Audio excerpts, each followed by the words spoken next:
कोई बात नहीं है। तो जब हम यूपी में बना सकते हैं तो सेंटर में क्यों नहीं बना सकते? यूपी में भी बनाएंगे, सेंटर में भी आगे चल के बनाएंगे। हम बहुजन समाज को इस देश का मालिक बनाना चाहते हैं। बाबा साहब डॉक्टर अम्बेडकर के सपनों को साकार बनाना चाहते हैं। यूपी में गवर्नमेंट बनाएंगे, सेंट्रल में भी गवर्नमेंट बनाएंगे।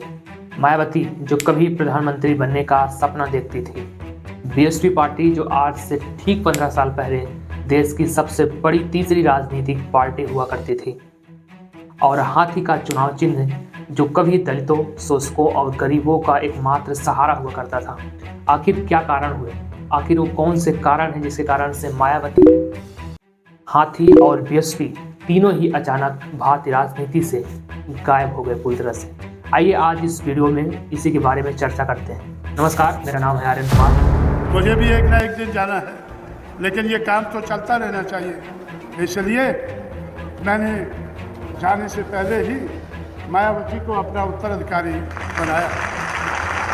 बीएसपी पार्टी की स्थापना 14 अप्रैल 1984 को डॉक्टर भीमराव अंबेडकर के जन्मदिन पर काशीराम द्वारा की गई थी, और ठीक इसी समय पार्टी की स्थापना के समय मायावती बीएसपी पार्टी को ज्वाइन करती हैं।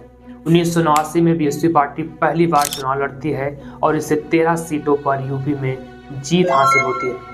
फिर 1992 में बाबरी मस्जिद विध्वंस होता है, जिसके कारण से कल्याण सिंह को इस्तीफा देना पड़ता है, और 1993 में जब चुनाव होते हैं तो फिर से जब बीएसपी पार्टी चुनाव लड़ती है तो इसे इस बार 67 सीटों पर जीत मिलती है, और एसपी पार्टी और बीएसपी पार्टी मिल करके यूपी में गवर्नमेंट बनाते हैं, जिसमें मुलायम सिंह यूपी के मुख्यमंत्री बनते हैं।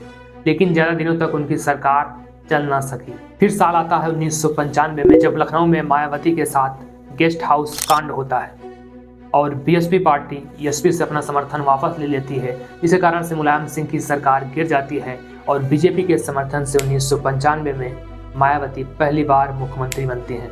लेकिन उनकी यह भी सरकार ज़्यादा दिनों तक नहीं चल पाती है और राष्ट्रपति शासन लग जाता है। फिर जब 96 में चुनाव होते हैं तो मायावती एक बार फिर से बीजेपी के समर्थन से अपनी सरकार बनाती हैं, लेकिन उनकी सरकार यहाँ ज़्यादा दिनों तक नहीं चल पाती है, और अगले 5 सालों तक यूपी की राजनीति में उठक पटक होता रहा। मुख्यमंत्री आए और गए। इसी बीच 2001 में काशीराम मायावती को बीएसपी का उत्तराधिकारी नियुक्त करते हैं। फिर सन 2002 में जब इलेक्शन होते हैं तो इस बार बीएसपी को 98 सीटों पर जीत हासिल होती है, और इनका वोट शेयर बढ़ करके 23% हो जाता है। तीसरी बार मायावती बीजेपी के समर्थन से यूपी की मुख्यमंत्री बनती हैं, लेकिन उनकी यह सरकार भी ज़्यादा दिनों तक नहीं चल पाती है, 1.5 सालों में गिर जाती है। फिर 2007 में जब इलेक्शन होते हैं तो बीएसपी को 206 सीटों पर जीत हासिल होती है, और पहली बार मायावती अपना पूर्ण बहुमत के साथ सरकार बनाती हैं और चौथी बार मुख्यमंत्री बनती हैं यूपी की, और इस बार बीएसपी का वोट शेयर 23 से बढ़ करके 30% हो जाता है। इसी बीच साल 2009 का लोकसभा इलेक्शन होता है, जिसमें बीएसपी को 21 सीटें मिलती हैं, और बीएसपी पार्टी देश की कांग्रेस और बीजेपी के बाद तीसरी सबसे बड़ी राजनीतिक पार्टी बन करके उभरती है। अब आता है साल 2012 का इलेक्शन, जहां से बीएसपी का उल्टी गिनती शुरू होती है। 2012 के विधानसभा इलेक्शन में इनकी सीटें आती हैं 80। वहीं 2014 का जब लोकसभा इलेक्शन होता है, बीजेपी की जब लहर आती है तो इनकी सीटें हो जाती हैं 0। 2017 में पुनः विधानसभा इलेक्शन में इनकी सीटें हो जाती हैं 17।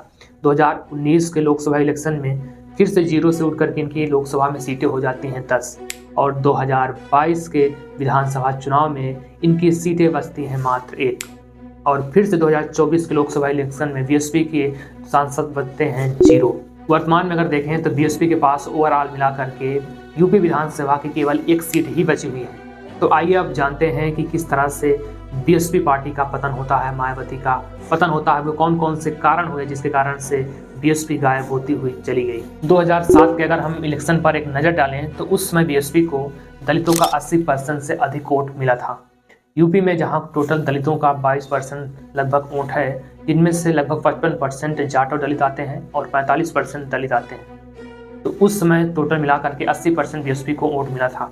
लेकिन जब उनकी सरकार बनी तो उन पर आरोप लगने लगा कि मायावती नॉन जाटो जो दलित हैं उनकी ओर ध्यान नहीं दे रहे हैं, केवल जाटो दलितों की ओर ही ध्यान दे रहे हैं, जिसके कारण से 2012 का जब इलेक्शन आया तो जो मुस्लिम थे और जो दलित थे वे सपा की ओर शिफ्ट हो गए, जिसके कारण से इनकी सीटें लगातार घटती चली गई। अगला कारण है राजनीतिक प्रचार की रूढ़िवादी शैली। दोस्तों, जिस प्रकार से 2012-14 में इलेक्शन का कैंपेन डिजिटलाइज के रूप में हुआ, लोग डिजिटल के रूप में जुड़ते चले गए, उस प्रभावशाली ढंग से न तो बीएसपी पार्टी और न ही मायावती अपने बातों को लोगों तक उतने प्रभावशाली ढंग से पहुंचा सके। जिसके कारण से बीएसपी के पतन का एक मुख्य कारण ये भी है कि उनकी जो रूढ़िवादी प्रचार शैली थी। और अगला सबसे बड़ा कारण है कि बीजेपी की बी पार्टी होने का आरोप और लोगों में यह बात क्लियर हो जाना कि बीएसपी जो है बीजेपी की बी पार्टी है। दोस्तों, जिस तरह से हमने देखा था 1995, 96, 2002 में बीजेपी के समर्थन से मायावती मुख्यमंत्री बनी थी, तो कहीं ना कहीं ये जानकारी सभी लोगों में थी कि बीजेपी के समर्थन से ही मायावती जो है मुख्यमंत्री बनी है। 2014 में जब बीजेपी की लहर आती है, नरेंद्र मोदी की लहर आती है, तब बीएसपी पार्टी को 0 सीटें मिलती हैं और एक तरह से यह लड़ाई जो है लेफ्ट वर्सेस राइट हो जाती है। बीजेपी से अन्य पार्टियों की सीधी लड़ाई हो जाती है, जैसे सपा हो गया, कांग्रेस हो गई, इन पार्टियों से लेफ्ट वर्सेस राइट की लड़ाई हो जाती है। और लोगों में जानकारी बैठ गई थी कि बीएसपी जो है बीजेपी की ही भी पार्टी है, इसलिए जो दलित वोटर थे, मुस्लिम थे या अन्य पिछड़ा जो वोटर बीएसपी के थे वो सपा में शिफ्ट हो गए, या तो जो और दलित वोटर थे वो बीजेपी में शिफ्ट होते हुए चले गए। इस तरह से लेफ्ट वर्सेस राइट की लड़ाई में 2014 के बाद इनका जो वोट बैंक है पूरी तरह से अन्य पार्टियों में जा करके शिफ्ट हो गया, जिसके कारण से इनके पतन का एक मेन कारण ये भी साबित हुआ। अगला कारण है युवा नेतृत्व का अभाव। दोस्तों, जिस तरह से अन्य पार्टियों में युवा नेतृत्व नए चेहरे निकल कर आए, चाहे वो सपा में हो, अखिलेश यादव के रूप में नया चेहरा लाया गया हो, या बीजेपी पार्टियों में या कांग्रेस अन्य पार्टियों में जो नए नए चेहरे लाए गए युवा, उस नए चेहरे को, युवा चेहरे को और युवाओं को जोड़ने में नाकाम हो गई बीएसपी पार्टी, जिसके कारण से इनका पतन यहाँ से भी शुरू होता है कि युवाओं को उतने प्रभावशाली ढंग से नहीं जोड़ पाई, अपना एक नया चेहरा लॉन्च नहीं कर पाई, जिसके कारण से इनका पतन होता हुआ चला गया। और लगातार पार्टी पर भ्रष्टाचार का आरोप लगता रहा कि मायावती जो है करप्शन की है, घोटाला की हैं, जिसके कारण से बीजेपी की डर से उनकी जाँच, उनकी ईडी सीबीआई के डर से उनके खिलाफ आवाज़ नहीं उठाती हैं। साथ ही यह भी आरोप लगा कि अपने पार्टी में जो टिकट बांटती हैं अपने कैंडिडेट को, वो पैसा लेकर के देती हैं। इन्हीं सब कारणों को मिला करके लगातार बीएसपी का पतन होता हुआ चला गया।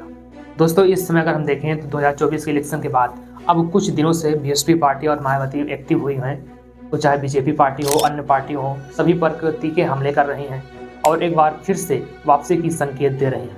लेकिन क्या आपको लगता है कि मायावती और बीएसपी पार्टी क्या अब वापसी कर सकती है? जिस तरह से हमारे देश में अन्य पार्टियाँ, चाहे वो बीजेपी हो, कांग्रेस हो, सपा हो या अन्य पार्टियां, जिस तरह से दलित वोट बैंक को, जो एक बीएसपी का महत्वपूर्ण वोट बैंक था, उसको कब्जाने के लिए नए नए कैंपेन चला रही हैं, सभी अपने आप को अम्बेडकरवादी दिखाने की कोशिश कर रही हैं। तो क्या आपको लगता है कि मायावती के इन प्रयासों से अब आने वाले समय में बीएसपी पार्टी की वापसी हो सकती है या नहीं हो सकती है? आपके मन में इसके बारे में क्या विचार है, कमेंट करके बताइएगा। और इतने ध्यान से सुनने के लिए बहुत बहुत धन्यवाद। यदि आप चैनल पर नए हैं तो चैनल को सब्सक्राइब जरूर करिएगा।